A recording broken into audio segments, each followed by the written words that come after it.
প্রমাণ করতে বলছে যে সিরিজ সংযোগে মোট রেজিস্ট্যান্স RT সমান সমান R1 plus R2 plus R3 plus dot dot dot plus RN, অর্থাৎ n সংখ্যক পর্যন্ত রেজিস্ট্যান্স যদি গণনা করা হয়। তাহলে প্রথমে আমরা সার্কিটটি দেখি।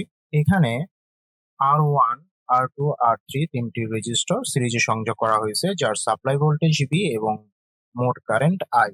R1 এর আরআরই ভোল্টেজ V1, R2 এর আরআরই ভোল্টেজ V2 এবং R3 এর আরআরই ভোল্টেজ V3 সাজানো হয়েছে এইভাবে। তাহলে আমরা দেখি যে ধরা যাক তিনটি resistor R1, R2, R3 plus dot dot dot RN পর্যন্ত সিরিজে সংযোগ করা হয়েছে। সিরিজ সংযোগের বৈশিষ্ট্য অনুযায়ী আমরা জানি যে সব রেজিস্টরের মধ্য দিয়ে একই কারেন্ট I প্রবাহিত হয়, অর্থাৎ যতগুলো রেজিস্টর সিরিজে সংযোগ করা থাকবে সবগুলো দিয়ে কি এই মোট কারেন্ট I প্রবাহিত হবে। এটা কি আমরা সিরিজ সংযোগের বৈশিষ্ট্য অনুযায়ী জানি। এবং 2 নাম্বার হচ্ছে মোট ভোল্টেজ V তিনটি রেজিস্টরের উপরে বিভাজিত হবে, অর্থাৎ এই যে সাপ্লাই ভোল্টেজ V, এই ভিটা কি এখানে যে তিনটি রেজিস্টর আছে, যদি n সংখ্যক পর্যন্ত রেজিস্টর থাকে তাহলে ওই n সংখ্যক পর্যন্ত রেজিস্টরে কি বিভক্ত হবে।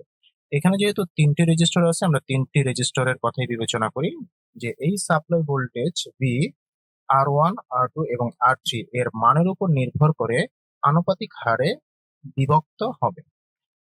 তাহলে আমরা প্রতিটি রেজিস্টরের উপর ভোল্টেজ হবে V1।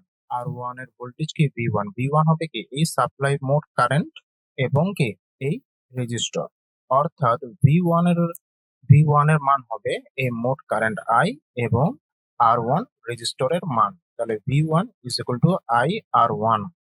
ঠিক একইভাবে V2 এর মান হবে এই মোট কারেন্ট এবং 2 নাম্বার রেজিস্টরের মান। তাহলে V2 is equal to I R2। ঠিক একইভাবে V3 এর মান হবে এই মোট কারেন্ট এবং 3 নাম্বার রেজিস্টরের মান। তাহলে V3 is equal to I R3। ঠিক একইভাবে যদি n সংখ্যক পর্যন্ত রেজিস্টর গণনা করা হয় তাহলে উক্ত n সংখ্যক রেজিস্টরের ভোল্টেজ হবে Vn সমান সমান এই মোট কারেন্ট এবং ওই n তম রেজিস্টরের মান। তাহলে Vn is equal to IRN। তাহলে মোট ভোল্টেজ V হবে সব রেজিস্টরের ভোল্টেজের যোগফল, অর্থাৎ এই সাপ্লাই ভোল্টেজটা হবে কি এই যতগুলো ভোল্টেজ আছে সবগুলো ভোল্টেজের কি যোগফল। ঠিক সেইভাবে আমরা লিখে ফেলি V is equal to V1 plus V2 plus V3 plus dot dot dot plus Vn পর্যন্ত যতগুলো ভোল্টেজ বিভাজিত হয়েছে। এই ভোল্টেজ গুলোর মান আমরা এখানে জানি। ঠিক এই ভোল্টেজ গুলোর মানগুলি আমরা বসিয়ে দেব। এখন V1 এর মান বসাই দিছি IR1, V2 এর মান বসাইছি IR2, V3 এর মান বসাইছি IR3 এবং Vn এর মান বসানো হয়েছে IRN। এখন সবগুলো ভ্যালুতেই আমরা কি কমন জিনিস পাচ্ছি কি শুধু কি I। এই আইটাকে আমরা কমন হিসেবে নিয়ে নিলাম।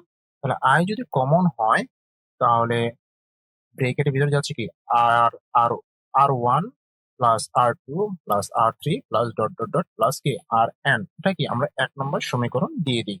তাহলে আমরা এই 1 নম্বর সমীকরণটি পেয়ে গেলাম। এখন আমরা দেখব ওহমের সূত্র অনুযায়ী ভোল্টেজের সূত্র। ওহমের সূত্র অনুযায়ী আমরা জানি ভোল্টেজ সমান সমান I R। এখানে IRS বলা হয়েছে অর্থাৎ সমতুল্য রেজিস্ট্যান্স, বা IRT বলা হয়েছে অর্থাৎ টোটাল রেজিস্ট্যান্স। তাহলে ওহমের সূত্র অনুযায়ী আমরা জানি V is equal to IR, সেটাই আমরা এখানে বসাই দিলাম। তাহলে 1 নম্বর এবং 2 নম্বর সমীকরণটি যদি আমরা তুলনা করি তাহলে এই 1 নম্বর সমীকরণে V এর জায়গায় কি আমরা IRS ও লিখতে পারি বা IRT ও লিখতে পারি। জাস্ট এই 2 নম্বর সমীকরণে যে V এর মানটা সেটাই কি আমরা 1 নম্বর সমীকরণে বসাতে পারি। ঠিক এই কথাটি এখানে লেখা হয়েছে যে এখন এই দুটি সমীকরণ 1 এবং 2 তুলনা করলে পাই, অর্থাৎ V এর স্থলে IRS বা IRT বসিয়ে পাই। তাহলে যদি আমরা বসাই সেই 1 নম্বর সমীকরণে IRT বসাইলাম, তাহলে এই দুটি সমানের দুই পাশে কমন কি জিনিস I। তাহলে এই দুটি I কে আমরা কেটে দিতে পারি।